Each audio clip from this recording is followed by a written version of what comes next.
ये कहानी एक भूतनी टैक्सी की है जो दिल्ली के एक सुनसान इलाके में रात के वक्त लोगों को दिखती है।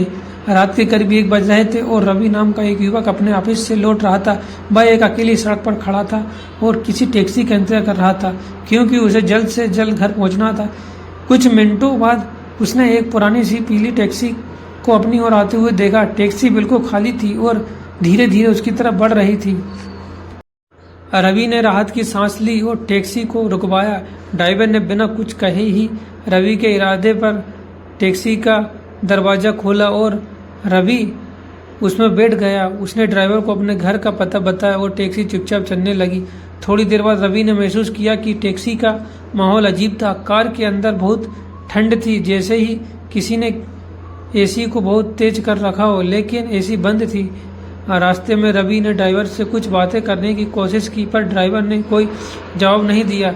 रवि ने ड्राइवर की ओर ध्यान से देखा और देखा कि ड्राइवर का चेहरा धुंधला था, जैसे वह ठीक से दिखाई नहीं दे रहा। उसके हाथ और चेहरा बहुत सफ़ेद थे और उसकी आंखें सीधी सड़क पर टिकी हुई थी, बिना पलक झपके। डरते हुए रवि ने धीरे से अपना फ़ोन निकालकर अपने दोस्त को कॉल करने की कोशिश की, लेकिन उसके फ़ोन में सिग्नल नहीं था। रवि का दिल तेजी से धड़कने लगा। उसे अब एहसास हुआ कि कुछ तो गलत है। उसने टैक्सी को रोकने के लिए कहा पर ड्राइवर ने कोई जवाब नहीं दिया और टैक्सी तेजी से सुनसान रास्ते की ओर मुड़ गई। आखिरकार जैसे ही वह एक बड़ा चौराहा आया, रवि ने हिम्मत जुटाकर टैक्सी का दरवाज़ा खोला और बाहर कूद गया।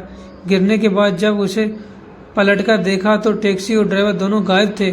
चारों तरफ सन्नाटा था और ऐसा लग रहा था जैसे वहां कभी कोई टैक्सी आ ही नहीं थी।